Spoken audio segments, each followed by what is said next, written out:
La grève des fonctionnaires, donc, l'union syndicale se traduira-t-elle par des conséquences fortes chez les usagers? Nous verrons ça. En tous les cas, voici les prévisions de trafic dans les transports qui n'ont d'ailleurs pas bougé depuis 48 heures. Circulation à peu près normale dans les trains, réduction d'un tiers à peu près du trafic aérien. C'est à l'école primaire en fait que la grève s'annonce la mieux suivie. La moitié des enseignants prévoient de débrayer, selon leur syndicat, la FSU. Alors pour bien comprendre le mouvement, voici les motivations ce matin de deux fonctionnaires, une infirmière et un policier municipal. Portrait croisé signé Sébastien Savoie avec Alexis Cuvillier.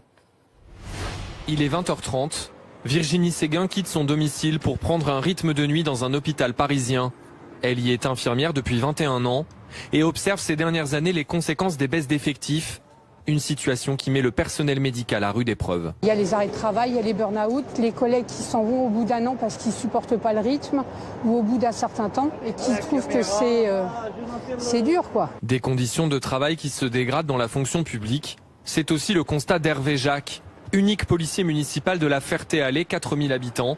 Il s'est retrouvé récemment privé de véhicule. On n'a pas pu renouveler le contrat de location ni acquérir le véhicule parce qu'on n'avait réellement pas les moyens à cause des baisses de dotation.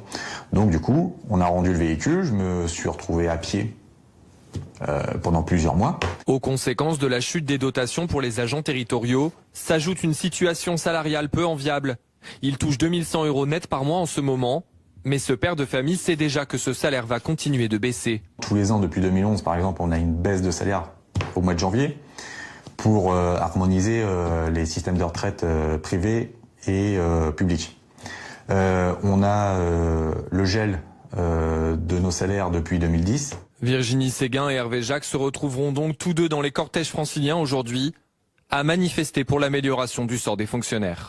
Alors justement, dans le détail, voici les raisons de cette mobilisation exceptionnelle, puisque c'est une première depuis 10 ans. 9 fédérations de la fonction publique qui vont défiler ensemble. On vous rappelle donc les raisons de cette fronde. Manifestation notamment dans Paris, bien évidemment. Le cortège partira à 14 h de la place de la République en direction de la Nation. Mais il y aura en tout en France quelques 130 défilés. Alors on le disait, c'est dans l'éducation nationale a priori que le mouvement devrait être le plus suivi. Ashley Chevalier, grève dans le primaire et les écoles maternelles. Alors Ashley, vous êtes à Calais ce matin. Les 52 écoles de la ville sont concernées par la grève. Que disent les enseignants et que disent les parents ce matin, Ashley ? Écoutez, pour le moment, c'est difficile de trouver des parents parce qu'il est encore très tôt. L'idée pour les enseignants, c'est d'informer la population. Depuis 6h30 ce matin, ils sont une dizaine postés à 5 gros ronds-points de la ville pour distribuer des tracts. On ne peut pas encore vraiment parler de barrage filtrant parce que la circulation n'est pas très dense. Ils ralentissent seulement les voitures pour distribuer leurs tracts. L'idée, c'est d'expliquer le mouvement, de mobiliser, de montrer l'unité. Regardez les drapeaux qui sont sur ce rond-point. Venez, on va aller voir Arnaud. Arnaud est professeur des écoles. Vous vous êtes levé très tôt. Pourquoi ? Justement pour pouvoir rencontrer le plus possible la population et pouvoir les informer de notre mobilisation aujourd'hui. Quand on regarde votre tract, ce qui frappe, c'est qu'il est très dense. Il n'y a pas vraiment de slogan, mais il y a beaucoup de textes. Oui, justement, c'est pour pouvoir informer, pour leur donner nos arguments, pour expliquer pourquoi on est en grève aujourd'hui. Et voilà, par exemple, annoncer qu'il va y avoir 120 000 suppressions de postes dans la fonction publique. Ça veut dire des postes en moins dans les hôpitaux, dans les écoles, dans l'administration. Est-ce que vous avez le sentiment que les gens ne comprennent pas ? Si, je pense qu'ils comprennent, mais c'est bien de le rappeler et d'expliquer pourquoi justement aujourd'hui on est en grève. L'objectif à terme, c'est quoi après cette journée de mobilisation ? C'est de mobiliser encore plus ? Oui, mobiliser encore plus et faire une journée d'action commune avec les salariés du privé qui luttent en ce moment contre la loi travail. Une grève générale donc.